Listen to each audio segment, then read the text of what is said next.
The arena was built on the remains of a hollowed-out moon, suspended between two dead stars that no longer gave light, just gravitational complaints. From orbit, it looked like a cracked gemstone dipped in rust. From inside, it smelled like burnt hair, hot oil, and the type of hope that came with claws.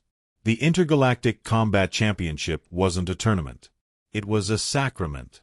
And on this particular day, Prime Cycle 44.21 of the Imperial Conquest calendar, a record 13.2 trillion beings tuned in across 6 galaxies to witness what was described in the Neon Scroll promos as the most one-sided match in recorded Bloodsport history.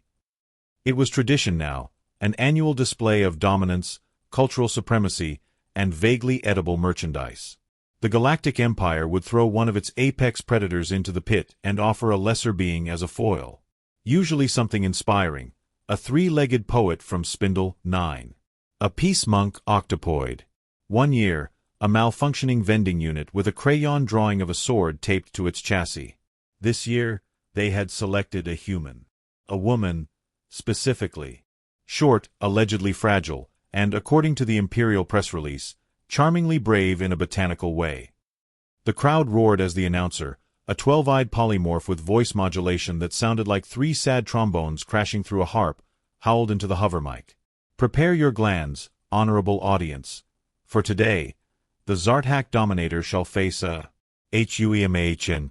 The word came out like a sneeze through a cough, followed by a ripple of laughter from the spectators. There were all sorts present, scaled, feathered, gelatinous, carbon-based, and otherwise. A diplomatic quorum of violent tendencies packed into stadium seats that adjusted themselves depending on species-specific spines. One section of the arena had been retrofitted for the Zarthak Brood March. They chanted in battlespeak, a language of snarls and clicks that caused one unfortunate in turn to spontaneously molt. Above them floated the blood dragon sigil of the Zarthak Dominion, an empire known for its elegance in beheadings and lavish post-fight brunches. Across the divide was a smaller, quieter section. No chance. Just a few puzzled ambassadors from Terra, blinking at the spectacle like they had walked into the wrong conference room. Earth hadn't sent a delegation, they'd sent a shrug. And Mira Grant. She stood behind the gate of the lower chamber, alone. No entourage. No armor but her skin. No weapons visible but the rifle slung over her back and the look in her eyes that suggested she wasn't here for anyone's approval. The arena's lighting system, called Atmospheric Mood Blaze, dimmed to a theatrical gloom. The red glow of distant stars filtered through the sky dome, casting long shadows across the black sand pit. In the center of it all, a pillar of bone rose up, slowly rotating, engraved with names of the fallen. The fight was seconds away. But Mira was still sipping from a silver hydration tube, calmly seated on a bench that looked more like a medieval torture device. A tall, aquatic humanoid slithered up beside her, clearly assigned as her pre-fight comfort liaison.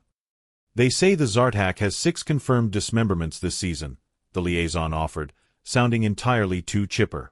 Last match, he removed someone's spine through their ear canal. Accidentally. Mira looked up, bored. Happens.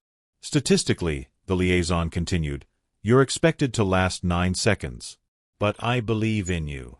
Your skin is glossy. That's moisturizer. Oh. A tone chime echoed, and the floor beneath her vibrated. The gate ahead began to lift, metal scraping against metal in a way that sounded suspiciously dramatic for a civilization capable of teleportation. Mira rose, adjusted the strap on her rifle, and walked forward without fanfare. Her footsteps were muffled on the sand, each one deliberate, as though stepping onto a battlefield was no different than entering a coffee shop. The crowd reacted with confused silence. No roar. No boo. Just murmurs and data translations streaming across 100 different languages, trying to categorize what they were seeing. A woman in a black combat suit with a ponytail and a look that suggested mild irritation, not fear. Above her, a colossal hologram of her face shimmered into view. Name: Mira Grant. Species: human. Kills: classified. Odds to survive: 0.00001%, rounding error. Last words: projected oops. The announcer's voice blared once more. And her opponent, the unbeaten, unbroken, uninsured Skarvun of the Zarthak Dominion. A door larger than most battleships cracked open. From it emerged a silhouette that could terrify a tectonic plate. Skarvun was a creature of war. 7 feet tall without accounting for the crown of bone protrusions. Muscles like braided ship cables. Each of his 6 limbs ended in a different bladed weapon fused to his anatomy. His scales shimmered like mercury, reflecting light in aggressive, unpleasant ways. He flexed as he entered, causing 3 spectators to faint and 1 aristocrat to lay an egg out of fear. Skarvun didn't roar. He just looked at Mira and sneered, a sound like someone grinding stone through a throat. Mira, in turn, gave a small wave. Nice claws. He blinked. The announcer provided commentary no one asked for.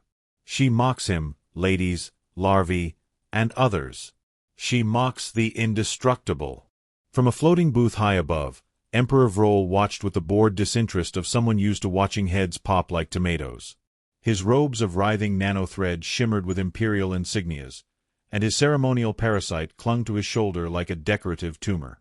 He turned to his advisor, a quivering fungus creature named Yil. "Who approved the human?"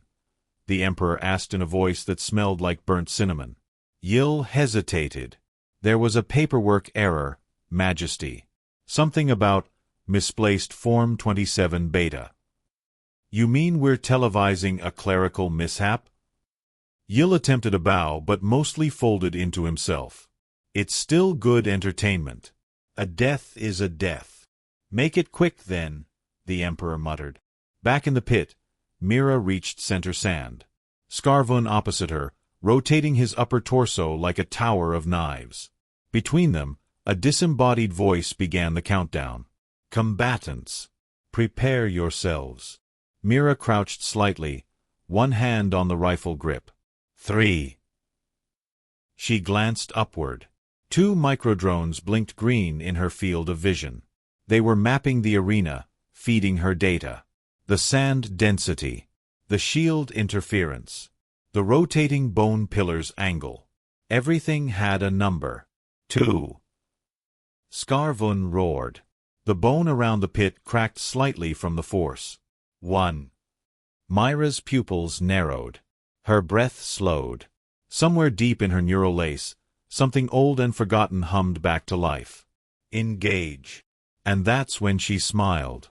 Just a little. The crowd roared, and the match began. But what no one saw, what no one could possibly see, was the way she shifted her weight just slightly, moving off-center by less than an inch. A movement that seemed meaningless. Later, entire analysts' guilds would review that step for weeks. Because that step was the beginning of everything the Empire didn't see coming.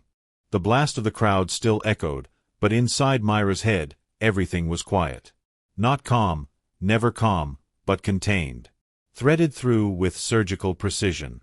Her neural lace, old tech by Earth standards but invisible to any scanning suite built in the last 4 galactic cycles, had begun calculating trajectories and probability arcs the moment the announcer said, 3. But first, context. Mira Grant, formerly of the Terran Reconnaissance Corps, file designation redacted, was listed in Imperial Archives as Cultural Combat Exhibit 404B. The B stood for backup, because the original exhibit, a genetically spliced minotaur with anger issues, had exploded during cryo-shipment. The Empire needed a replacement. Something simple. Humanoid. Preferably expendable. Humans, after all, were notoriously hard to insult and statistically easy to kill. They had underestimated her before. The first time was on Trask 9, when a Gelodon merchant tried to auction her as a singing mammal with precision thumbs. The bidding ended abruptly when Mira used a broken spoon to disassemble his thorax. The second time was during the Battle of Lorith Field, where she supposedly directed artillery from inside a collapsed bunker using only reflections from a broken watch and her voice projected through a ventilation shaft. The third time, of course, was today. Her nickname among surviving Terran operatives, what few remained, was Deadpan. Not because she didn't feel, but because she knew better than to show it. In the pit, she moved with languid deliberation, adjusting her grip on the rifle. The weapon was outdated by Empire standards, a bolt-action mass accelerator, no auto-aim, no neural sync.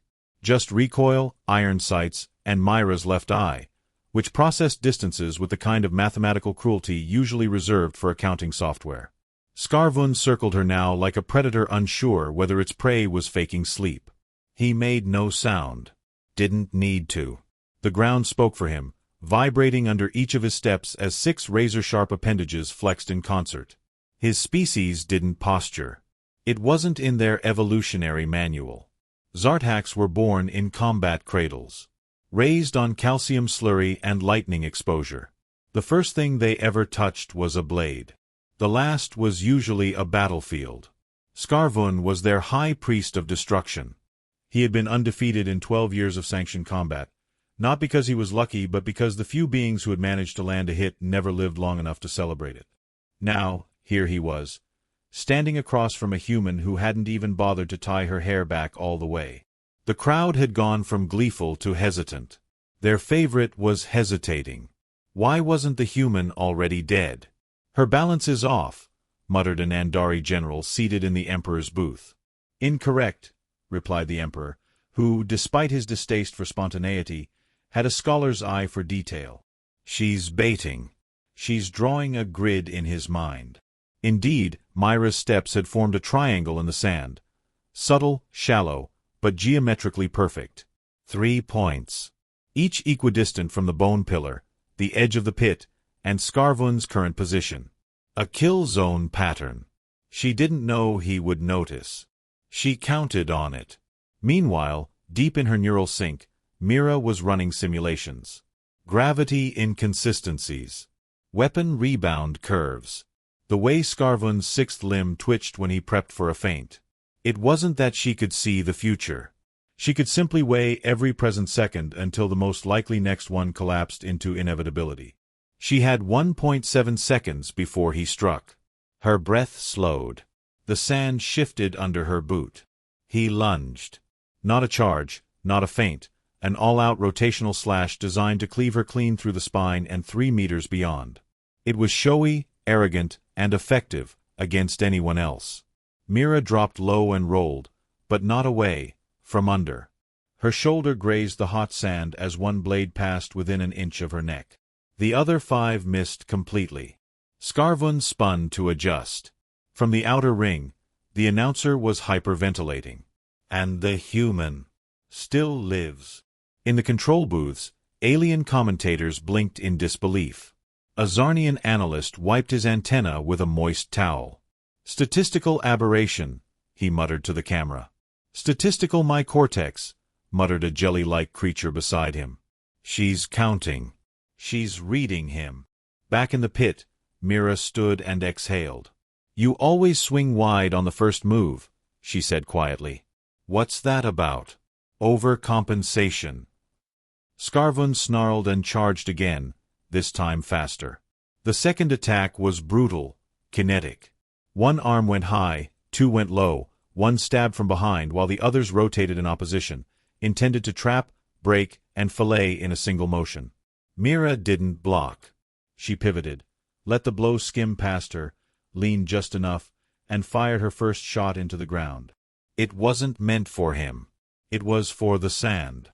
The blast threw a plume of particles into the air, obscuring his vision for 0.6 seconds. She vanished into it.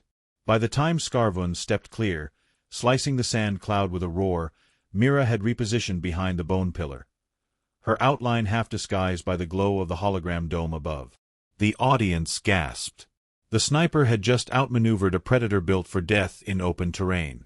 In the high booth, the Emperor tilted his head, curious now. She's not trying to win, said Yil nervously. She's surviving. The Emperor didn't respond immediately. Then, after a beat, he replied, No. She's cataloging. There's a difference. On the pit floor, Myra's internal feed displayed a ghost silhouette of Skarvund's movements, overlaid with probable strike zones. Her heart rate had slowed to 52 BPM. The lace began to recompile firing vectors, but she dismissed them manually. Not yet. The rifle was still slung. She hadn't fired at him. Hadn't even taken proper aim. Because she wasn't here to win in the traditional sense. She was here to end something. Something much bigger than just one gladiator with knives for fingers. Back when Earth still fielded military personnel in galactic skirmishes, Mira had been trained for recon sniping. Precision operations that required not just aim, but emotional stillness. One shot. One heartbeat. That was the mantra. The Empire had underestimated how deeply that training went. They'd captured her, paraded her, but never questioned what it meant that she never fought back. Until now. Scarvun growled, closing distance again, beginning to pivot into a spiral attack designed to collapse her ribcage from 3 angles at once. She watched him come. Watched how the scales on his left hip lagged a split second behind the rest of him. Scar tissue there, maybe. Not armored. She could have fired then. She didn't. Instead, she sprinted forward, ducking low, skimming past his arc like water past a blade. At the last moment, she slapped the bone pillar. It shifted, just slightly, exposing a hidden recess beneath. A hollow. A misaligned panel? No, an echo chamber. She angled her body toward it and spoke aloud for the first time. Target deviation confirmed. Centerline weakness present. Her voice bounced through the chamber and upward, caught by a series of relay drones that hadn't been visible a moment before.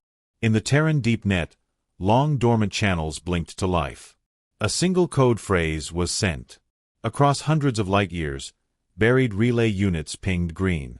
This fight was never just hers. It was a test. A signal. Scarvun wheeled again, catching her thigh with a glancing strike. Blood spattered the sand. Mira stumbled but kept moving, her expression unchanged. He paused now, confused. She was bleeding. Slower. Tiring. So why was she smiling? She adjusted the rifle at last. The crowd leaned forward. The sound of metallic breath filled the arena. Even the Emperor forgot to sip his nutrient blend. But she didn't fire. Instead, she dropped into a prone position at the pit's edge and traced her finger along the sand, drawing a long, curved line that mirrored Scarvun's previous attack arc. Then she added a dot at the midpoint. An equation. A trap. He charged again, teeth bared, weapons raised. And she waited. Right before contact, her neural lace fired off 3 silent pings, each targeting the arena's gravitational dampeners, temporarily overloading the directional stabilizers. Scarvun's left foot caught a density pocket. He stumbled. It was less than a second. But that was all she needed. She rolled back, fired again, not at him, but at the bone pillar. The round ricocheted once, twice, then struck the sand beneath him. A burst of kinetic force knocked him off balance entirely. He roared, claws flailing. Mira stood again. Still not aiming for him. Still not fighting him. Not yet. Because this wasn't about a win. It was about exposure. She activated her internal recorder. The footage was already being transmitted via dormant Earth nodes, feeds intercepted by every outlaw satellite still loyal to the Resistance. She let the camera see the sweat on her brow, the blood on her thigh, the impossible coordination of her dodges. Let them see what a human sniper really was. Let them remember. Scarvun lunged once more. Mira turned to face him, raised her rifle. This time, she didn't miss. But she didn't fire either. Not yet. That would be next. And when it came, it would change everything. Scarvun roared. It wasn't just sound. It was pressure, heat, the audible sneer of a species that had evolved around killing. The Zarthak's 6 limbs splayed wide as he barreled forward, every inch of his obsidian-scaled body a study in directed violence. Mira watched him come like a stone watches the tide, unmoved, unimpressed, already aware of the outcome. A blink. One breath. Then movement. She sidestepped to the left. Not far, just a fraction of a degree outside his killing arc. His foremost blade sliced the air where her throat had been milliseconds earlier. Another blade swept low. She leapt. Not high, not flashy, just precise. A clean vertical displacement. The crowd shrieked in disbelief. 1,000 data streams flickered as analysts scrambled to recalibrate predictions. The betting odds reset so fast that one algorithm combusted and had to be hosed down by a gel creature in turn. Skarvun wasn't used to missing. Certainly not twice. Definitely not 3 times. He twisted mid-swing, compensating with speed no being his size should have possessed. The outer edges of his lower limbs whirred like spinning saws, the centrifugal force throwing up sand in jagged bursts. Mira ducked again, one knee nearly touching the grit, and let the first 2 blades whistle overhead. But she didn't fire. She had the angle, the exposure, the distance. She didn't fire. The rifle remained poised but silent, her finger hovering just above the trigger. Because this wasn't just about physics. It was theater. A kind she understood far better than anyone here suspected. A sniper didn't just pull the trigger. A sniper chose the moment, and timing was a weapon. Another swing. Another dodge. The 4th time, Skarvun caught her jacket, slicing a gash across her right shoulder. Blood spilled bright and sharp into the sand. Mira hissed. Not in pain, but calculation. She wanted him closer now. Wanted him cocky. Reckless. Angry. The Zarthak pressed the advantage, roaring in delight. To the audience, it looked like dominance. Like inevitability. The predator closing in on the cornered prey. He didn't know she was counting. 4 seconds to the next gravity dip. 3 meters until he crossed the primary arc of the recoil wedge she'd mapped earlier. 2 blades committed. 1 shot. But not yet. Mira ducked behind the bone pillar again, using it not as cover but as a fulcrum, a way to pivot, reset the fight's rhythm. Her breath came shallow but even. Her right hand slipped under her coat for a moment. When it emerged, her glove shimmered slightly, a thin layer of neurofilm engaged. Inside her neural lace, time dilated. Not literally. She wasn't manipulating time. Just her perception of it. Her world slowed. Heartbeat. Crowd noise. The crunch of sand under a multi-ton predator's feet. All stretched into frames she could examine and act within. She could see the tremor in Skarvun's right knee, scar tissue from a fight 3 cycles ago. The faint sputter in the left shoulder actuator of his armor ring. The micro-delay between his rear blade movements and his forelimb pivots. Weaknesses. They were everywhere. She just needed to make them matter. Skarvun launched himself into a forward spin, all 6 blades extended like a buzzsaw. It was his signature move, the Zarthak Blossom, they called it. Onlookers had described it as mesmerizing, impossible to block, and a particularly vivid way to explode. Mira ran straight at it. Gasps rose in layered tones across the arena tiers. From the booth, the announcer stammered, then shouted, "The human charges the blossom. Has she gone?" He didn't get to finish the sentence. Mira dropped, slid forward on one hip beneath the blossom's lowest arc, and as she passed under Skarvun's massive spinning form, she pivoted mid-slide, using her momentum to swing the rifle up. She didn't aim. She already had. 1 heartbeat. 1 shot. The rifle bucked against her shoulder, the recoil sharp and tight. The slug, custom-forged in pre-Empire Earth, depleted uranium core with a crystalline mesh casing, traveled on a perfect curve. It didn't hit Skarvun. Not yet. It hit the ground next to him. But precisely where the secondary grav dampener was buried. The one responsible for stabilizing the west side of the pit. The shot ruptured the node. A sonic burst flared. The arena tilted. Subtly. Just a nudge. But enough. Skarvun staggered mid-spin, 1 foot planting too hard. His weight pitched forward.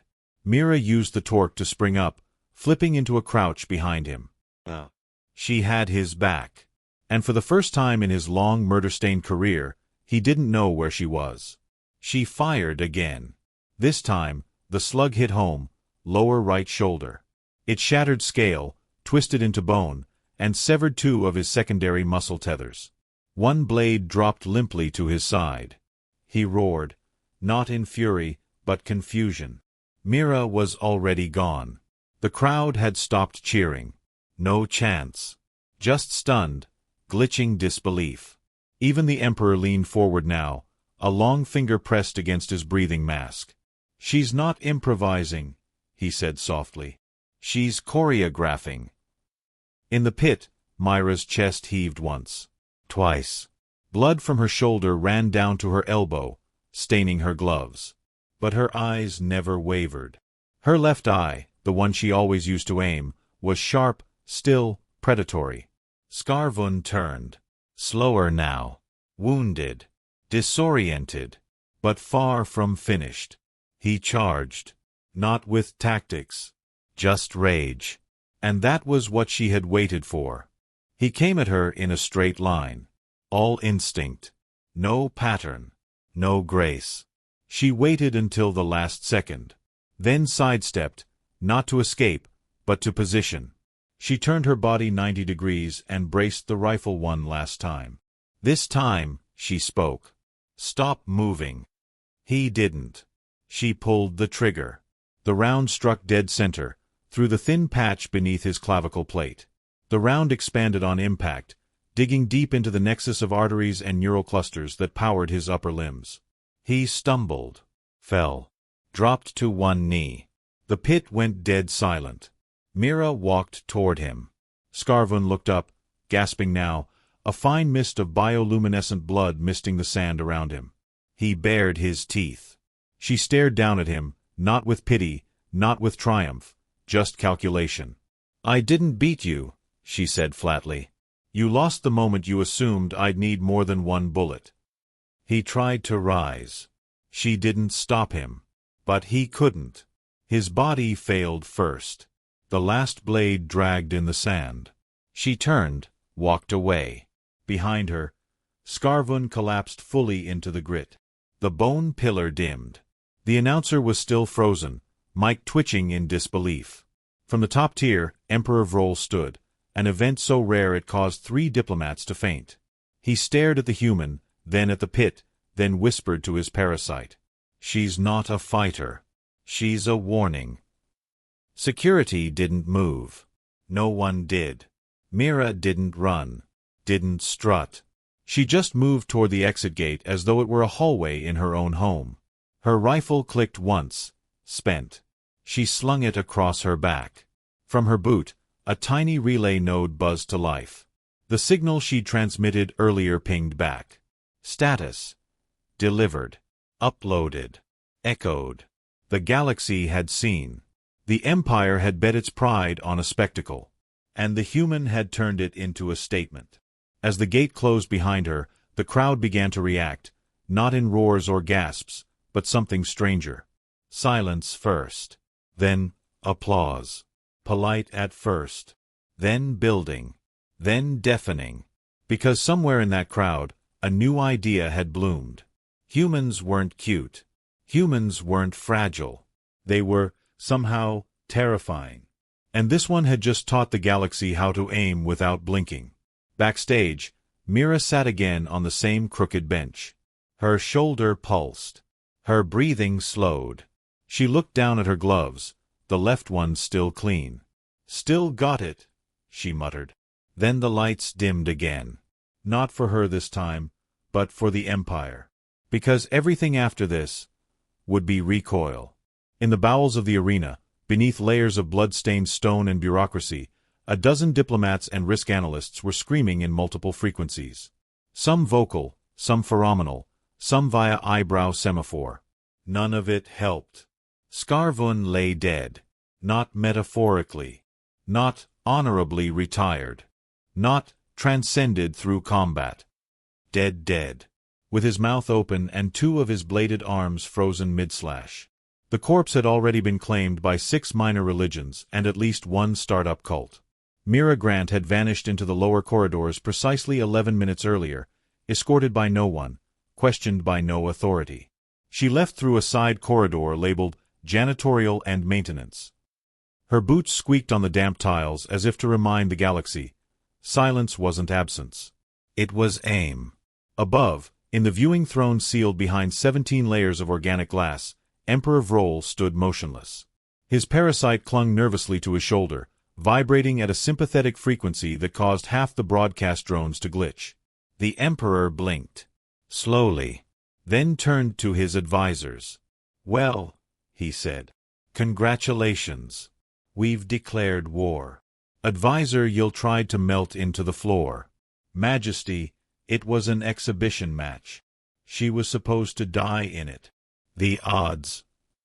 The odds, Vrol hissed, were calculated using historical data.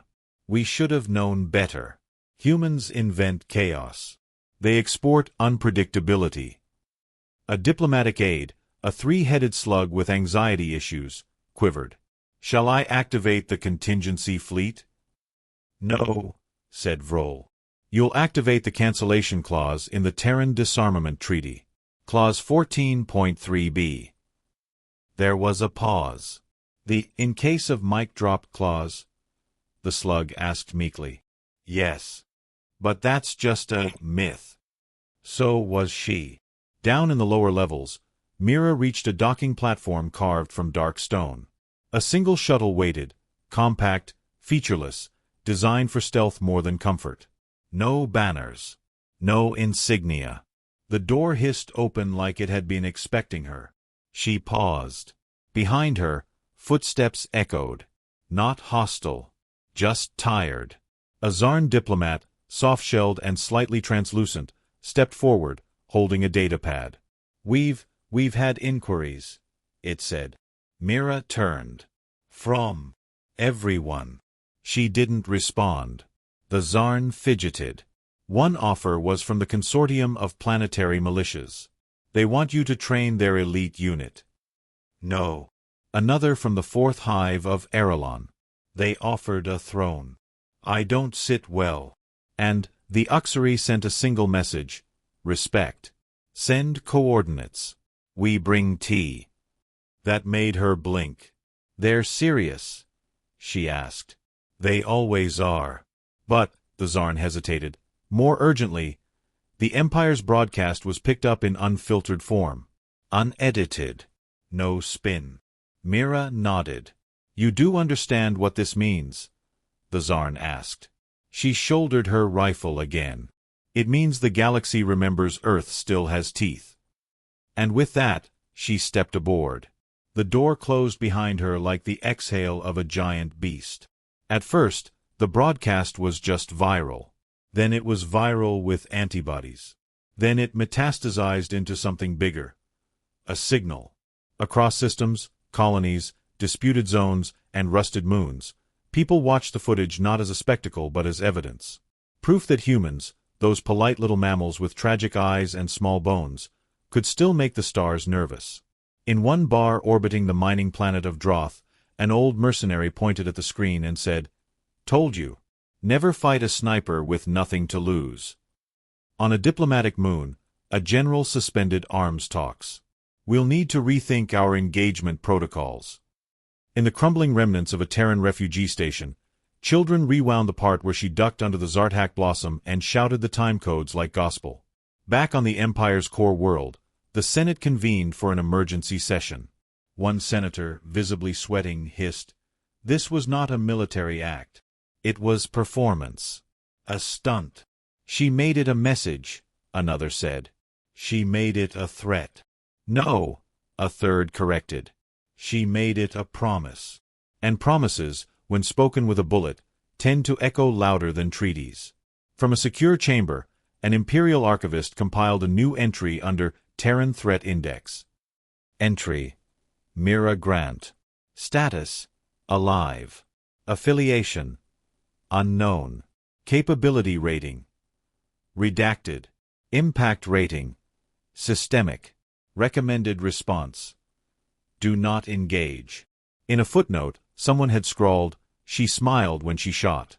Does that matter? Yes. It did. Back on the shuttle, Mira finally sat. She pulled off her gloves slowly, revealing the scar-laced hands beneath. Her shoulder was bandaged, blood still darkening the edges. Her breath came soft and even. She didn't check the comms. She didn't watch the replay. She just stared ahead, as if through the hull, already calculating the next vector. A blinking light on her console displayed a message. Transmission received. All nodes green. Resistance status: reactivated. She exhaled. Not relief. Just movement. The thing no one in the Empire understood, the thing they still didn't understand, was that Mira had never wanted to fight. Never wanted to prove anything. She just wanted to remind them that for every snuffed-out planet, every silenced outpost, every necessary casualty, there had been someone watching. And some of them had rifles. The shuttle began to hum. Meanwhile, political aftershocks rippled. Several minor empires suspended their alliance talks with the Zartak. A group of economists adjusted their forecasts based on the human variable. In a distant blacksite lab, a splicer working on an anti-human toxin quietly packed up and defected. And in a backroom in the Imperial War Council, a general looked at a map of Terran space, shook his head, and whispered, "We should have left them alone." Myra's image now circulated on wanted lists, memorials, and propaganda posters, depending on the faction. Some called her the ghost in the pit. Others, the last sniper. But the most enduring was a headline that pulsed across pirate channels and resistance networks alike. "Congratulations. You just signed your death warrant. No embellishment. No warning shots. Just the truth, shaped like a bullet." Back in the arena, long after the lights dimmed and the bones were cleared, a single drone remained. Hovering. Recording. It zoomed in on the imprint left in the sand where Mira had made her final stand. The drag marks, the shell casings, the blood. A quiet place. Sacred now. No monument would ever mark it. But history would. Because the galaxy had seen the price of arrogance.